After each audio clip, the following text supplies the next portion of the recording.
3-14s, 50 feet above the black water of the Strait of Gryphon.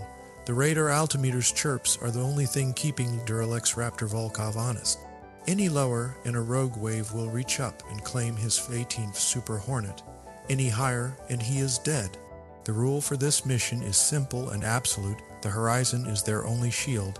In the back seat, Lieutenant Sarah Siren Jenkins stares at the ghostly green glow of her displays.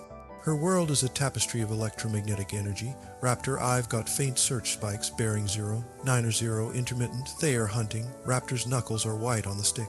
Let him hunt. At this altitude, we don't exist until we're 12 miles out. Physics is on our side for now. The words hang in the sealed cockpit, heavy with the knowledge that physics is a fickle ally. Their target is the linchpin of the entire Kaskad integrated air defense system, the advanced Skywall acquisition radar perched atop the frigate stalwart. Kill the radar, and the strait opens for the fleet. Fail, and the fleet remains trapped behind a wall of Gorgon surface-to-air missiles. Aboard the guided missile frigate stalwart, Captain Eva Rostova stands on the darkened bridge, a cup of strong tea warming her hands. She watches the main tactical display, a vast screen where digital icons crawl through a sea of green and blue. Her ship is the anchor of a fortress, its Skywall radar a sentinel that can see 250 miles in every direction. But tonight it sees ghosts. Report, she says, her voice calm. Lieutenant Dmitry Orlov, her tactical action officer, leans closer to his console in the Combat Information Center, one level below. His voice pipes onto the bridge, filtered and tense. Captain, we have intermittent energy returns, extremely low altitude, severe sea clutter, could be atmospheric ducting, could be high-speed surface contacts, or it could be them. Rostova sips her tea. She knows what it is. For 3 days, intelligence has warned of a pending CA. Suppression of enemy air defense strike. They are using the curvature of the Earth as a shield, Dmitry. The radar horizon is their friend. At their speed, how long from the moment we get a solid track until they are in weapons range? Orlov's fingers fly across his keyboard. The computer models the geometry from a clear detection at 12 nautical miles. 90 seconds, Captain, maybe less, 90 seconds. From discovery to destruction, Rostova's gaze hardens. Stay focused. The moment you have a track solid enough for the Gorgon to lock, I want it, Captain, standing by. Back in Rhino 401, Raptor's F-18F screams across the waves at 600 knots. The salt-laced spray kisses the canopy, each droplet a tiny explosion against the armored glass. They are one of 2 jets flying a loose formation a mile apart, a hunter, killer team tasked with blinding the enemy. Under his right wing hangs their primary weapon, a single Argymir, an advanced anti-radiation guided missile. It is designed to do one thing, find and kill high-powered radars. It is a 2 million silver bullet. They only have one. Fuel state joker, Siren reports, her voice a metronome of professionalism. They've reached the point where their fuel is just enough to complete the mission and return. Any significant delay, any prolonged dogfight, and they'll be swimming. Copy joker, Raptor grunts. He nudges the stick, dropping from 50 feet to 40. The altimeter protests with an urgent series of beeps. He is trading safety for stealth. Every foot lower buys them another fraction of a second of invisibility. The mission plan is built on this single, brutal calculation. The Skywall radar, sitting 25 meters above the sea on the stalwart's mast, cannot physically see them until they cross a line 12 nautical miles away. The Earth itself blocks the view. Their entire attack depends on closing that distance, popping up for a few seconds to let their missile get a lock, and firing before the 90-second clock runs out. On the stalwart, a new icon flashes on Orlov's screen, a solid red triangle. Contact bearing 095, range 15 miles, speed 600 knots, altitude confirmed below 100 feet. Designation Alpha 1, Rostova sets her cup down with a sharp click. That's them, weapons free. Link the track to the Gorgon battery. I want a missile in the air the second it's in the envelope. Linking now. Track is intermittent, Captain. It keeps dropping in the clutter. The sea state is making a clean lock difficult. Then tell the system to work harder, Lieutenant. The digital dance intensifies. In the vertical launch cells forward of the stalwart's bridge, the cover of a silo slides open with a pneumatic hiss. revealing the sleek, white cylinder of INSA-25 Gorgon missile. Its seeker head is slave to the Skywall radar, waiting for a stream of data solid enough to follow. Suddenly, a second red triangle appears, then a third, new contacts. Orlov calls out, his voice sharp with surprise. Bearing 080, a friendly patrol boat, the Vigilant. She's moving across Alpha 1's track. Captain Ristovi stares at the screen. The geometry is a nightmare. The Vigilant, a small, fast patrol boat on a routine sweep, is now positioned directly between her ship and the incoming threat. If she launches a Gorgon missile now, its flight path will take it directly over or dangerously close to the friendly vessel. The missile's proximity fuse is designed to detonate near an aircraft. A malfunction, a slight deviation, and she could swat one of her own ships out of the water. Hold fire, Ristova commands, her voice like ice. I will not risk the Vigilant. Recalculate the intercept. Find me a new firing solution. Captain, by the time the Vigilant is clear, the target will be inside 10 miles. Orlov protests. The 90-second window is shrinking. I am aware, Lieutenant. Find me the solution. This is the friction of real war. Not a clean simulation, but a messy, unpredictable collision of plans and chance. For a few critical seconds, the most powerful air defense frigate in the region is hamstrung by one of its own. Raptor sees none of this. He only knows that the angry buzz of a search radar has not yet turned into the solid, terrifying tone of a fire control lock. Siren, what do you see? Still just searching. No lock. They should have us by now. Something's wrong on their end. You'll take it. Raptor says, easing the Rhino up to 200 feet as they pass a small, rocky island that momentarily masks them. For the first time, they get a direct line of sight. Siren's fingers dance across her console, zooming her sensors. Visual, stalwart, class, bearing 090, range 9 miles. IC caps open. She's ready to fire. The frigate is a bristling silhouette against the faint moonlight. Raptor's thumb moves to the red button on his stick. Emitter is hot. Skywall is screaming at us. Going for the shot. He pushes the stick forward, diving back to the waves to minimize his own profile. Siren, you have control of the air gem. Copy. Seeker head is active, searching for the emitter. I have a lock, solid lock on Skywall. Her voice is pure ice. Time to fly, 28 seconds. Fuse armed at 800 meters. We are cleared in range. Magnum, Raptor barks, punching the button. The F-18 shudders as the gear drops from the pylon. For a split second it falls, then its rocket motor ignites with a brilliant white flash, accelerating it to Mach 2 in an instant. It streaks toward the Stalwart, a sliver of vengeful light against the dark sea. On the Stalwart's bridge, alarms shriek. Missile launch, inbound missile, Orlov yells. ECAM active, launching decoys. Rostova watches the yellow icon of the inbound missile close the distance on her screen. It's happening too fast. Her ship's glow. Sin weapon system, the Spear Gatling gun, begins to slew, its barrels spinning up with a hungry whine. But the Argem is a radiation homing missile. It isn't looking for the ship, it's looking for the powerful electronic signature of the Skywall radar. Then something strange happens. The missile's icon on the tactical plot wavers. What is that? Ristova demands. The decoy is working, Orlov exclaims, his voice a mix of disbelief and triumph. It's a new program designed to mimic the Skywall's frequency profile. The missile's seeker is confused. Its braking lock in Raptor's cockpit, a warning tone blares. Missile lost track, Siren shouts. The seeker is off the emitter. It's going stupid. They watch in horror as their one silver bullet, spoofed by an advanced electronic countermeasure they didn't know the enemy possessed, veers sharply off course. It flies past the Stalwart and plunges into the sea a mile beyond, its 150-pound warhead detonating harmlessly in the deep. A moment of stunned silence hangs in the cockpit. Their one shot, wasted, status, Raptor demands, his voice tight. One Argem expended, no effect on target. Skywall is still active, and he is very, very angry. On the Stalwart's bridge, the relief is a physical wave. Orlov lets out a breath he didn't realize he was holding. Missile defeated, target splashed. The Americans are arrogant, Ristova says, her composure absolute. They assumed their technology was superior. They were wrong, her eyes narrow. Now the Vigilant is clear of the firing lane. Lock Alpha 1 and kill him. But just as the order is given, a new alarm cuts through the kike. New contacts, multiple new contacts, bearing 340. It's the second element, Vandal flight. They used a different ingress route, range 10 miles and closing. Raptor hears it over the shared tactical net. Vandal 1-1 is feet dry, inbound on your 6.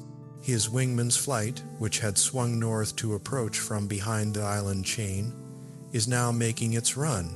He has just made himself the bait. Rostova spins to face the new threat axis on the plot. Prioritize new targets. Vandal flight is the primary threat. The Gorgon launcher slews again, turning to face the new attackers, but in doing so, they've created a new problem. A new geometry trap. Raptor and Siren in Rhino 401 are now at their 7 o'clock position, low on the water, masked from the ship's powerful fire control radar by the stalwart's own superstructure. They are inside the beast's blind spot, and they are inside the Gorgon's minimum range gate. The massive Su-25 missiles need at least 5 nautical miles to arm their fuses and begin maneuvering. Raptor is at 2 miles. They've turned their back on us, Siren says, a new predatory edge to her voice. Their fire control is looking at Vandal, but the Skywall search radar is still pointing right at us. Raptor understands instantly. The big missiles can't touch him. The fire control radar is pointed the wrong way, but the main search radar, the very thing he came to kill, is still painting him, its energy washing over his jet. It's an unmissable target. If only they had another missile. What have we got left? Raptor asks, banking hard, pulling 5 geese as he lines up for a second desperate run. Guns, Siren replies flatly. We have 412 rounds of 20mm against a warship. It's a laughable proposition. Like trying to take down an elephant with a pellet gun. The radar array is protected by composite armor. The shells would just bounce off, but they have to do something. Vandal flight is now facing the full fury of the stalwart's defenses. Raptor, this is Vandal 1-1. We have multiple missile launches. Defensive. Raptor grits his teeth. There is one last insane option, a tactic so reckless it's not even in the training manuals. Siren, give me a gunsight solution for the center of the Skywall array. I'm going in. He is going to try and physically shred a $500 million radar with a cannon. You're inside the Sea Spear's engagement envelope, Siren warns. The ship's last-ditch Gatling gun defense could fire 500 rounds a minute. It would cut their Rhino in half. It's their only weapon that can bear on us, Raptor says, his focus narrowing to a single point, the enemy ship growing impossibly large in his windscreen. It can't shoot at me and Vandal at the same time. I'm betting it's looking at them. He hopes he's right. Because in 3 seconds, hell either be a hero or a red splash on a tactical display. The world narrows to a tunnel. At the far end is the stalwart, growing at an exponential rate. Raptor's mind is a cold, clear machine, processing angles and speed. The Yud overlays a green pipper on the flat, hexagonal face of the Skywall array. It looks like an enormous, dark honeycomb. 40 feet above the water, traveling at over 500 miles per hour. This is insanity. On the stalwart's bridge, Captain Rostovi sees the impossible run beginning on a secondary, short-range optical sensor display. A tiny dark shape detaching itself from the sea. Clutter, Dmitri, what is cease? Beer's status in the kike. Orlov is fighting a different war. Engaging Vandal flight, 2 Gorgons away, tracking. Cease, Beer is slave to the Vandal axis, providing final protective fire. His focus is entirely on the greater threat, 2 Super Hornets armed with their own anti-radiation missiles, now inside 10 miles. Retask Cease, Beer. Target Alpha 1 now, Rostovi orders. Belay that, cannot retask while tracking inbound threats. The system is locked in a defensive cycle. Reboot required to change priority. Reboot is 30 seconds. Orlov shouts back, the professional calm in his voice finally cracking under the strain of multi-axis combat. 30 seconds, an eternity. Rostova watches the optical feed. The F-18 is now a defined shape. Wings swept, vapor trails streaming from its wingtips. It's a beautiful, terrible sight. She has $1 billion warship, a fortress of steel and integrated circuits, and for the next 30 seconds, its last line of defense is pointing the wrong way. The geometry trap has slammed shut. Raptor is now at 1 mile. The individual panels of the radar array are visible. The superstructure of the frigate towers over him like a steel mountain. Siren, call out the range, 0.8 miles. 0.7, he can see the barrel of the Cease, Bir Kaios. It's pointed away from him, tracking something over his shoulder. He was right. They are focused on Vandal. 0.5 miles firing range. Raptor squeezes the trigger. The M60, one Vulcan cannon under the Rhino's nose, erupts. A sound like a giant tearing a canvas sheet fills the cockpit, a visceral brevity that vibrates through Raptor's very bones. A stream of 20-millimeter high-explosive incendiary shells, glowing like angry hornets, hoses across the 500 feet of remaining distance. Time slows. The shells don't punch a neat hole.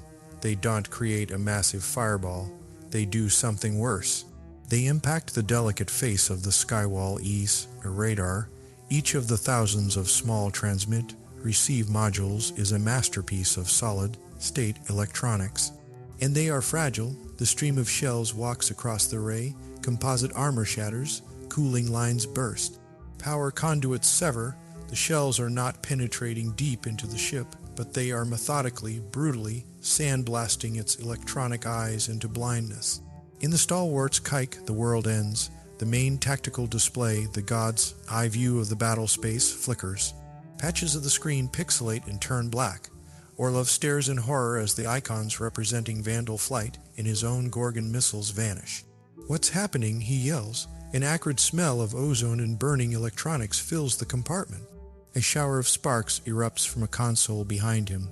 The lights flicker, then die, plunging the kike into the hellish red glow of emergency battle lanterns.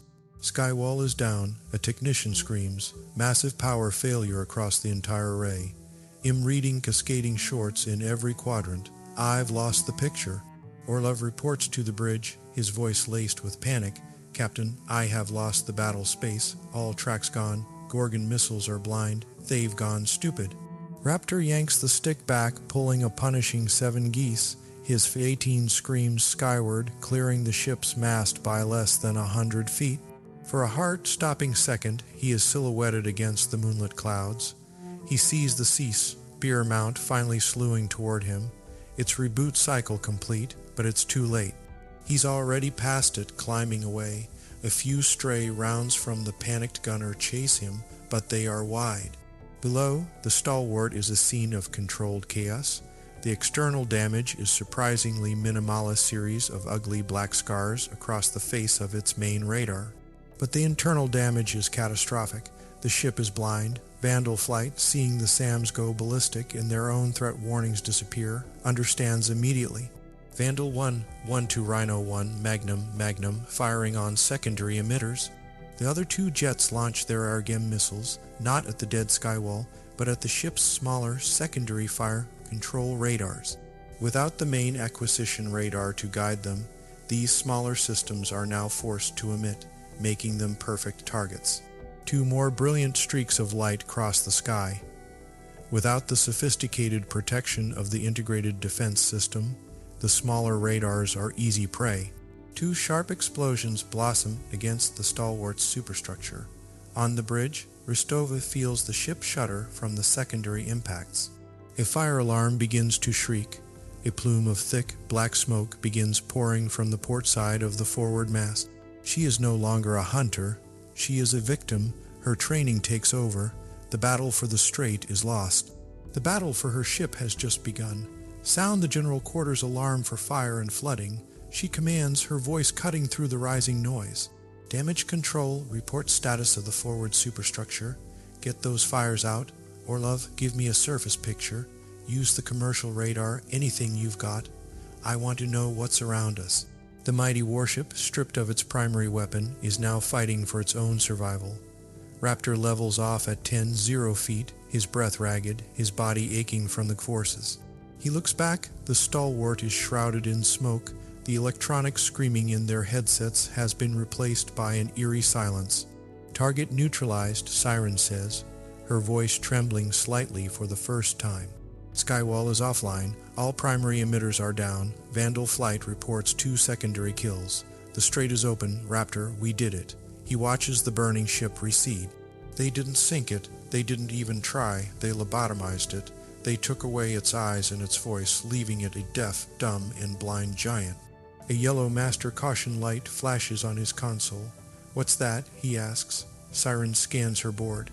"Hydraulic pressure fluctuation, port aileron, reading a slow leak. One of those last stray sea spear rounds must have found a home after all." Not a fatal hit, but a wound. A long, slow bleed. "Fuel state," Raptor demands. "Bingo," Siren replies. "We are on bingo fuel. Time to find the tanker and go home." He turns the nose of his wounded jet north toward friendly skies. The mission is over. The survival part has just begun. The 150-mile flight back to the carrier over cold water in a damaged aircraft suddenly feels longer than the entire attack run. The physics that had been their ally just minutes before is now a patient enemy, waiting for the fuel to run out or the hydraulics to fail. The two Super Hornets of Vandal flight join on his wing. "Nice shooting, Rhino 401, Vandal's lead transmits, his voice full of awe."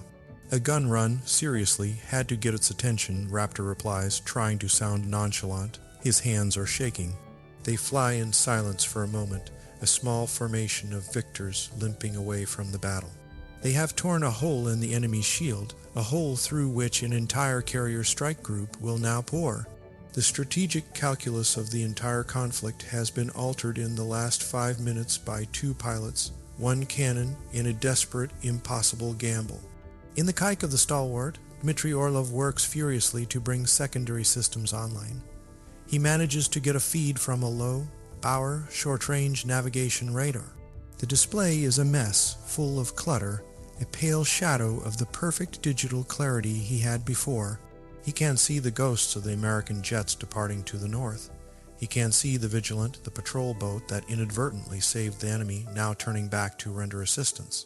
He also sees new contacts, dozens of them, pouring through the gap they have just opened, the main fleet. He keys the comm to the bridge. "Captain," he says, his voice heavy with defeat, "the wolves are coming through the gap." On the bridge, Captain Rostova looks out at the smoke curling past the shattered windows. She can hear the shouts of the damage control parties and the hiss of fire suppression foam. She knows her career is likely over. Her ship, the pride of the fleet, has been defeated, not by a torpedo, not by a squadron of bombers, but by a single fighter jet that got too close. A jet that exploited a single 30-second window created by a confluence of bad luck, bad geometry, in the unforgiving laws of physics. "Very well, Lieutenant," she says, her voice regaining its iron composure. "Let them come. We are still a warship. Man the 5-inch gun, local control. If they want this ship, they will have to pay for it in blood." She stands her ground, a wounded captain on the bridge of her blinded ship, ready to fight to the last, even as the strategic tide of the war turns against her. 3:40s. The fires aboard the stalwart are under control, but the ship is a ghost. The proud, all-seeing Skywall array is a blackened, ruined mess, streaks of frozen foam clinging to its scarred face. In the kike, emergency lanterns cast long, dancing shadows. Most screens are dead. The few that work display only basic navigation data, a humiliating downgrade from the god-like view they had just minutes ago. Captain Eva Rostova stands on her bridge, holding on to a stanchion as the ship gently rolls in the swell. The adrenaline has faded, replaced by a cold, heavy sense of duty. Her ship is alive. Her crew is alive. They have lost 2 sailors to the secondary missile strike's technicians in a destroyed radar transceiver room. "The cost is real. Damage report," she says, her voice steady. Lieutenant Dmitry Orlov's voice crackles over the internal comm, no longer from the kike but from a backup communications station near the engine room. "Propulsion is nominal, Captain. Rudder control is positive. The forward superstructure fire is out. We have lost all primary and secondary air search and fire control radars. The Gorgon system is completely offline. Sea Spear is inoperative pending electrical repairs. We are defensively naked." Rostova looks out the forward viewport. On the horizon, she can see them, the lead elements of the American carrier strike group. Cruisers and destroyers moving in perfect formation, steaming past her crippled vessel as if it were a navigational buoy. They don't even bother to challenge her. They know she is no threat. The wolves are not just in the strait, they own it. Helm, set course for home, she orders softly. Best possible speed, damage control, you have the con for all repair efforts. Dmitri, you did well, Lieutenant. You saved this ship with that decoy program. It only bought us seconds, Captain. Orlov replies, his voice weary, sometimes. Rostova says, looking at the arrogant fleet passing her by, seconds are the only difference between a lesson and a eulogy. Today, we received a lesson in geometry. 200 miles to the north, Rhino 401 is bleeding.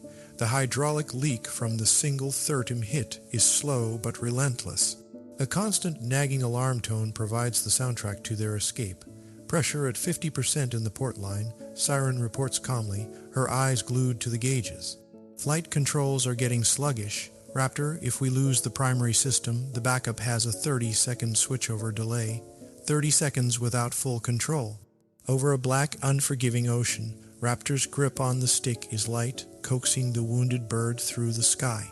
Every muscle in his body is tense. The fight isn't over, it's just changed form. Now the enemy is gravity and failing machinery. How's the fuel, he asks. Tanker is 20 miles out. Well, make it, but it's going to be tight. Let's hope this thing doesn't get any worse. The rendezvous with the 135 tanker is a delicate, terrifying ballet. Raptor fights the mushy controls, struggling to hold the Rhino steady as the refueling boom extends. Any sudden movement could cause a breakaway or, worse, a collision. The boom operator's voice is a calming presence in his headset. Easy does it, Rhino, stay with me. Contact, with a solid thud, the probe locks. Jet fuel, the sweetest perfume in the world, begins to pour into his thirsty tanks. They take on just enough to get back to the carrier with a safe margin, not wanting to stress the damaged airframe. The final approach to the carrier is the ultimate test. Night landing, a pitching deck, a damaged aircraft. Raptor flies it by the numbers, his focus absolute. He calls the ball, the carrier's landing signals officer talking him down. Rhino, you're looking good, a little high, correct? Call the ball, Rhino ball 3.5, he transmits, his eyes locked on the amber meatball light that shows his glide slope. The deck rushes up to meet him. He feels the thud of the tires, then the violent, controlled crash as the tailhook snags the number 3 wire. He is thrown forward against his straps, the jet stopping in less than 300 feet. He is home. He powers down the engines, the roar of the GE 414s spooling down into a tired whine. For a moment, there is only the sound of his own breathing. He and Siren exchange a look. No words are needed. On the flight deck, ground crews swarm the jet. The plane captain peers under the fuselage with a flashlight, then whistles. He points to a single, neat hole in the belly, surrounded by a dark stain of hydraulic fluid. Right through the main line, sir. Another millimeter to the left and Yod have cut the backup too. You guys should buy a lottery ticket. Raptor just nods, too exhausted to reply. He and Siren climb out, their legs shaky. The air boss is waiting. Good work, you two. Intel is ecstatic. Get to debrief. The final tally tells the story of the night's brutal mathematics. 1 enemy frigate, the most advanced in their fleet, neutralized and forced to withdraw. 0 friendly aircraft lost. 1 F-18F damaged. 2 Argamiers fired by Vandal flight, 2 hits.